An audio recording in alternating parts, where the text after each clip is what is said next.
All right, guys. Buongiorno. Thank you so much for having me. It's a big honor to teach overseas, you know, and I always love meeting people. Anyway, how my classes are run is we have I just structure games, and the games get harder and harder and harder. The first one, can I borrow you, please? Yes. So this is a game that's good for the passer as well as the guarder. Can I get you on your back, please? So we're envisioning a supine guard. He's on his back, he's not sitting up.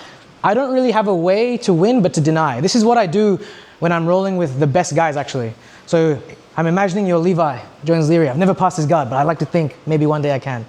You know? So when I'm thinking about passing his guard, if I go into a guard, he will definitely sweep me or take my back. So I never let the soles of the feet face my waist or above, and I never let the shoelace attach to my knees. That creates an open guard. So I'm not trying to pass, I'm just trying to deny. I'm always making the feet face away. He's trying to get the feet to face, and I'm constantly moving out of the way, stalking the space, stalking. And the aim is to not be able to look. If I can move the legs out of the way, nice and easy, this is the warm-up, okay? He's trying to attach one for 3 seconds, or here for 3 seconds. I'm constantly denying, moving from side to side. One of my favorite things to do is to put my shin just here, and then lean in. He has to make a big high pummel, and then I go the other side, constantly changing sides. Moving from side to side, and then we start to stalk and be lateral, okay? Now, for the sake of this, just so it's easy for both people, I will never be on both knees. Try not to even be on one knee. I want you guys to try and think about moving the legs out of the way, trying to keep his feet away from facing you, and moving from side to side. If you hold tightly, this will not work. If you see my hands, I'm constantly moving. I'm kind of parrying the grips out of the way. And my feet are crossing, I'm moving from side to side until I can find a solid spot. Forcing him to make a big movement, then I start to move towards the other side, or stalk again. We'll just go 2 minutes each, start off very light, and we can start to increase and increase. Make sense, everyone? Yeah. 3, 2, 1. Not passing, just moving the legs out of the way. Starting off very light on your feet, light on your hands.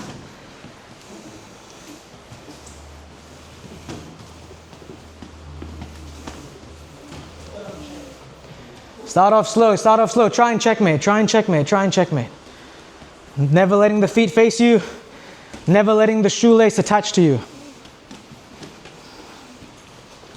Very good, everyone so far. You jumping in with these guys? Yeah. Okay. I'll tell you when it's 1 minute.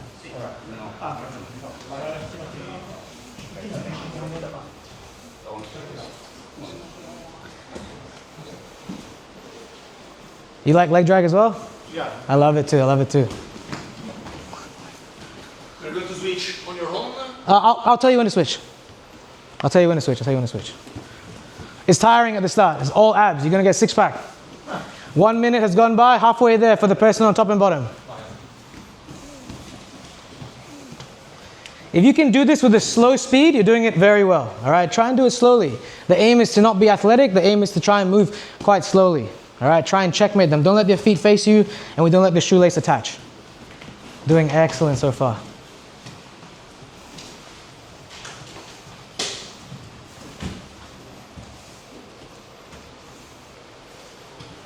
"30 seconds to go."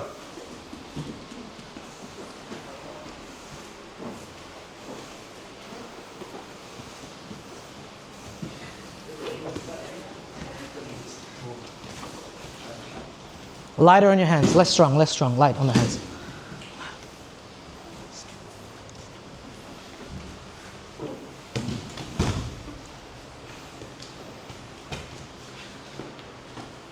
And swapping over, please.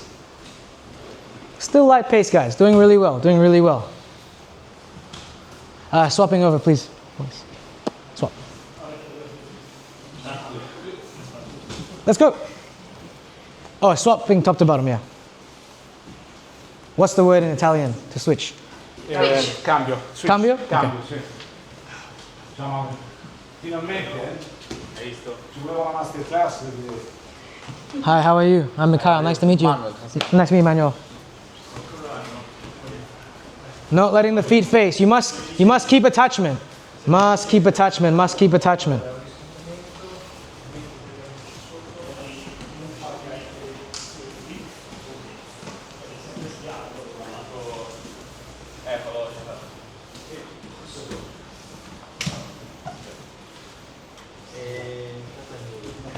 Very nice, very nice. Try and keep your hands on the shins. Hands on the shins is usually the easiest, I think. It can upgrade to the hip, but the shins makes it nice and simple. You never need to let go.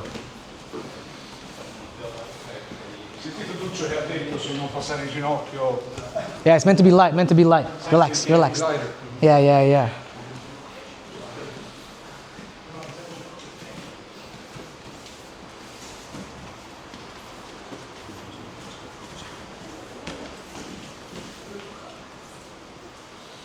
Do you play a false sweep game? Not really. No, not really? You're kind of flexible for it though.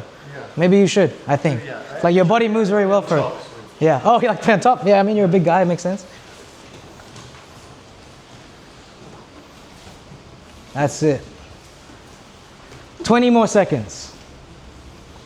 Not letting the feet face, not letting the feet face or the shoelace attach.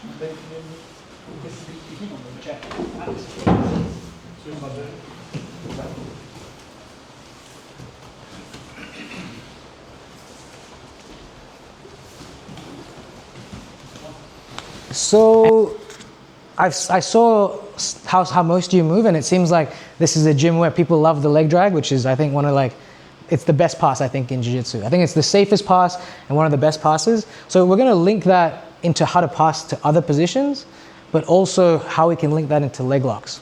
So we'll kind of do it from a reverse point of view.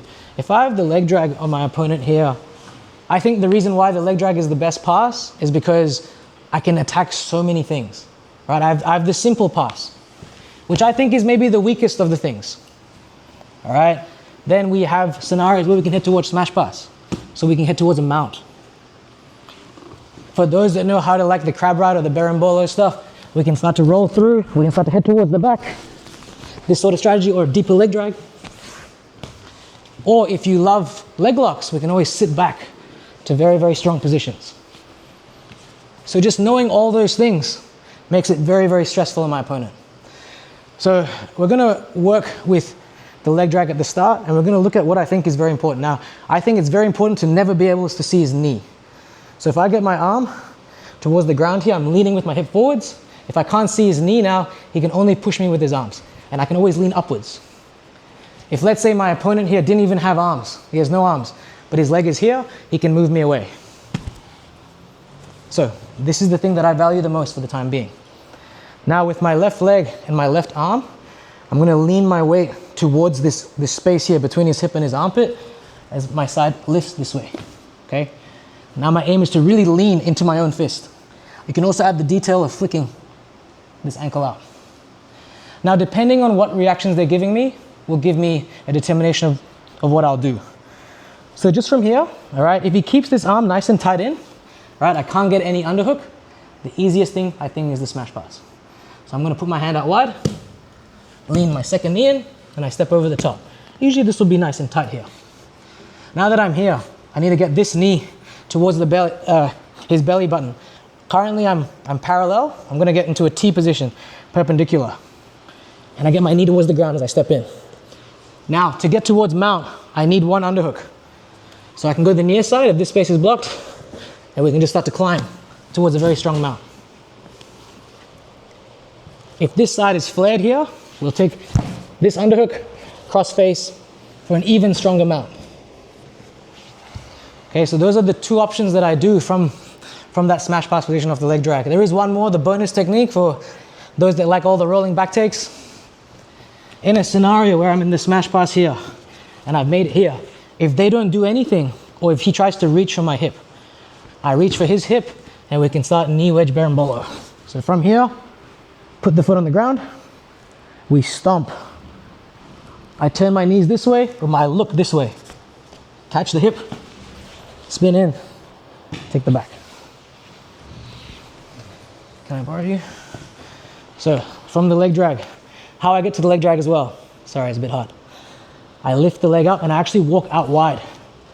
And then I circle back in as I punch in towards the ground. So look at the entry again. Walking, and from here I can go knee slice, I can go unders, but I love the leg drag so much, I walk towards the point and then I walk back as I block in this space.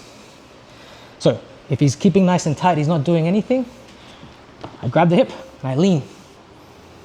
Hand to the mat, head towards the smash pass. My knee now goes towards the belly, and I'm thinking of winning one underhook. This is usually the easier side, but it's the weaker of the sides. Head towards a very strong mount. If this side is blocked, this arm is here, I'll usually start to pry it open towards here. You can connect your hands. This is the better of the mounts. You can go head arm choke or back take straight away.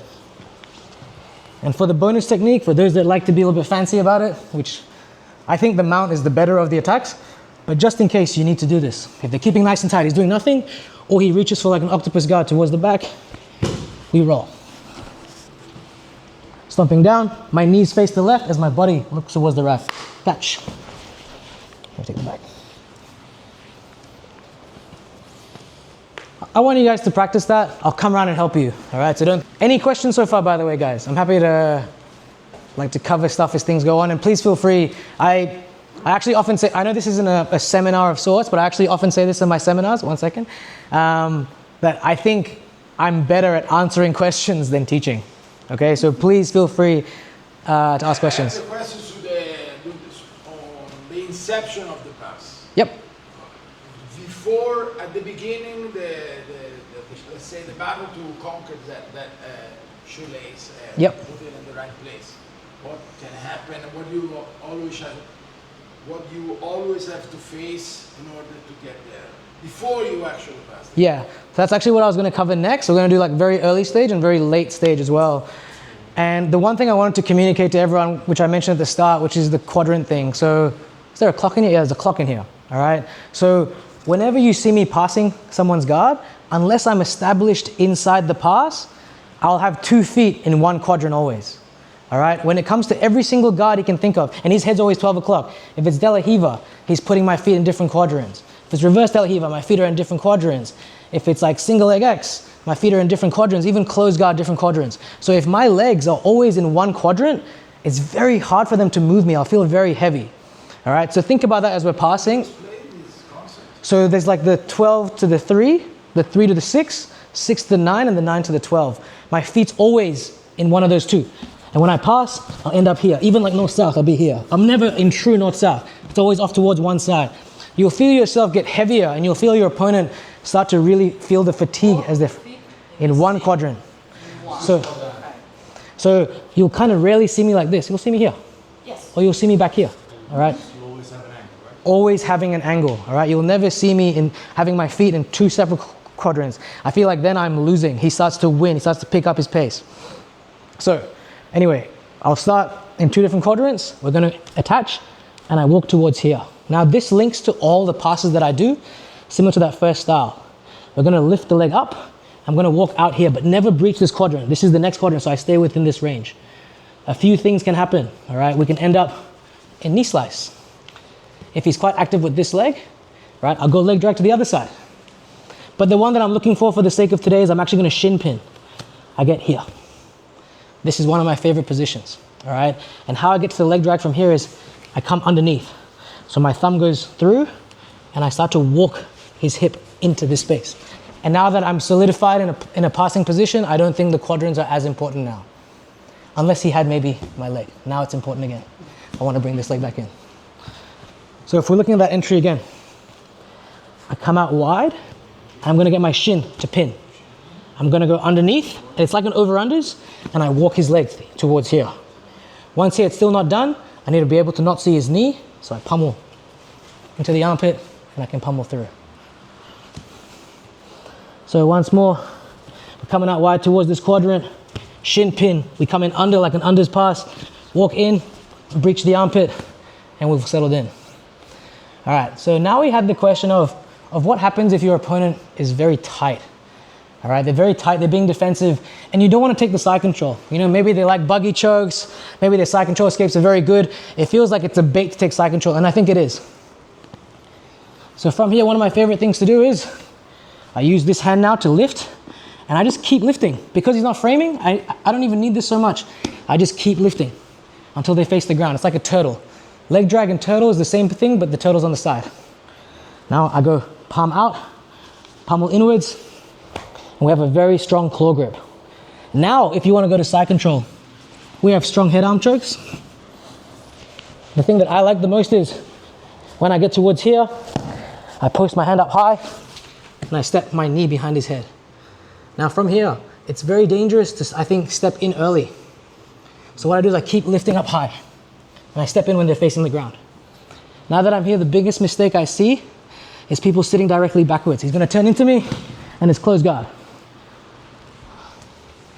So before, when I was here, I was on my left butt cheek. I'm gonna turn my knee out wide and fall towards my right butt cheek. So I fall all the way towards the opposite side.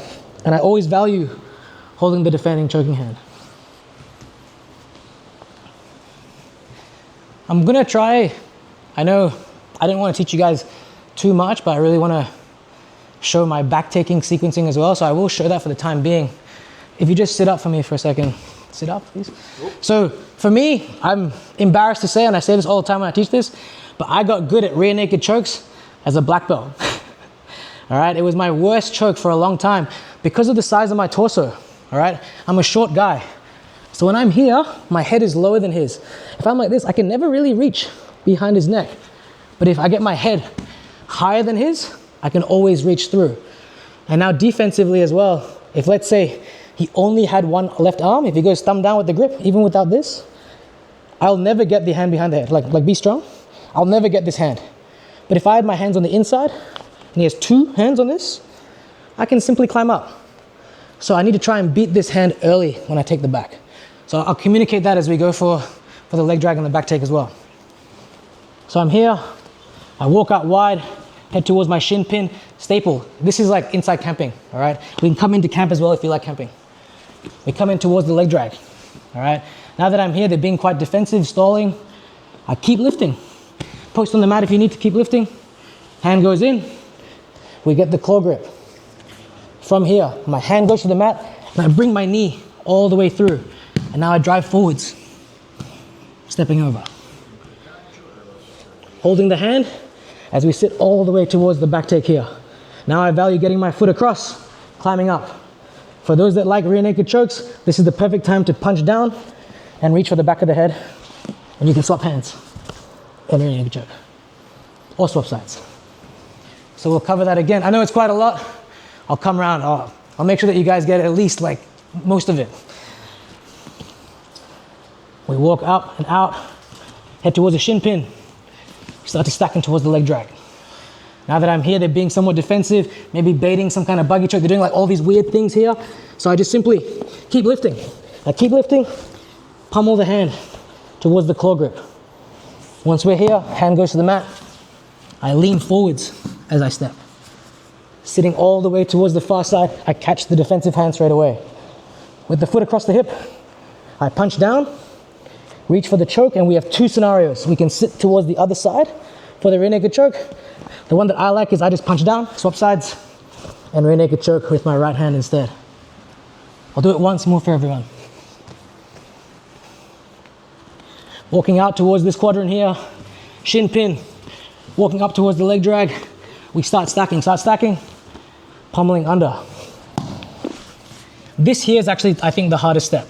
Really forcing them this way and getting the reaction to throwing the leg. Fall towards the right butt cheek, holding the hand. Two hands on one, punch down, reach for the choke, swap sides. A very strong rear naked choke. Let's give that a couple goes, guys. 3, 2, 1.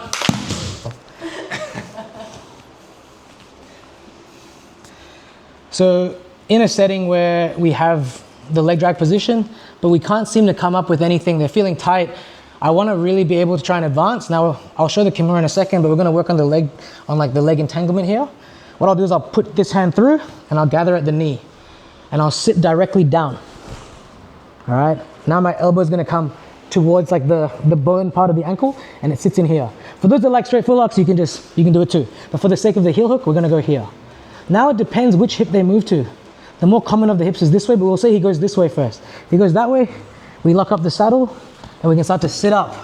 We're going to attack either this positioning here, or we can attack things like the outside heel hook or the Z-lock and things like that.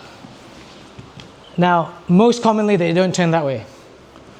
Most commonly as I sit back, he's going to turn in this way. I throw in the 50-50, keep it shallow so you don't get heel hook back. He'll heel hook me back here. So I keep it shallow and I still have this bite. Holding at the knee, I put my forehead on the ground as my leg comes in through, punching back out. We catch the heel hook here. And here we can lock up the feet for a very tight finish heel hook. That's if you want the leg locks.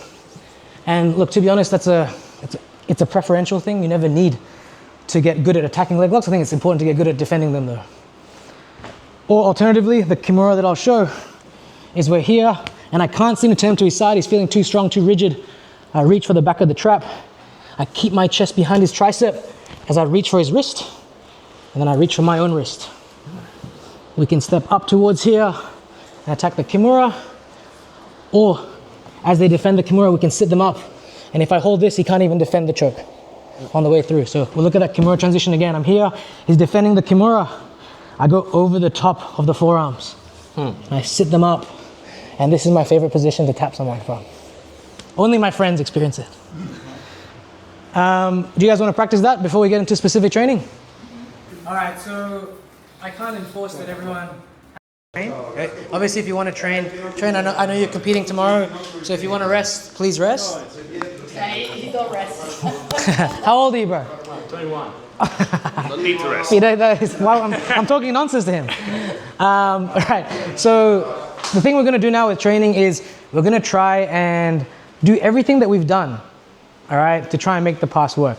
So we'll assume that we have our opponent on their back. We're going to start at an angle here, and my aim is to either pass his guard, take his back, or submit him, okay? Now, I'm not going to force you to go into the leg drags, but I recommend it. I recommend this as your very first step as well. I love being here. If you like knee slices, this is good. If you like camping, this is good. If you like unders, this is good. There's no fault in going to that shin pin early, all right? When I showed it, we came all the way out and we came back in, but I like things being simple too. Sometimes I'll just come in here, I'll walk it in if I can. This here is perfect, all right? I want you guys to really think about that. Now, the one thing that I want to communicate to people that I teach as much as I can is sometimes going to the knee slice early, I think, is very bad in jiu-jitsu. So the knee slice here with my hand on the inside, very, very strong position. But if I just lose this for 1 second now, it's now I think if I'm the person on the bottom, all my attacks come from here. So I don't see this as a good position. So the one thing that I have for you for advice, for those that are competing soon, if people are good at wrestling or wrestling up, is I always make my knee face the other hip. So I had knee surgery at the end of last year, and then I got really sick this year. So I'm now back to my normal size, but I lost like 10 kilos. So I was like shriveled, and I wasn't sure what was wrong with me, but I was actually sick. And I developed a new style of training because I was so weak. So I started playing in here, just always making my knee face this hip. If he tries to wrestle up or anything, just try anything, I keep the knee facing. I'll feel very heavy within these quadrants. All right? I never commit to the knee slice because I felt that when I was smaller and weaker, the second I go to the knee slice, everyone was just pushing me away and I couldn't fight it. So I always treat illnesses and injuries as blessings in disguise. All right? So my communication for those that like to play the knee slice is if you feel like this person's pretty strong here, if he tries to come up or even do like false sweeps and stuff, I always make my knee face this way. If my knee's facing here, the false sweep will never work. It's impossible for him to make it work. He physically needs this for it to happen. All right, so there's no con in doing that. Without giving you too much, I want you guys to start exactly here. 3, 2, 1, go. His aim is to try and attach towards a guard. If he puts me into a guard, and if there's a name for it, if he has it for 5 seconds, that's a win. Or if he sweeps me or submits me. But my aim is to never get stuck into a guard, get past the side control, mount, take the back, or submit. Make sense?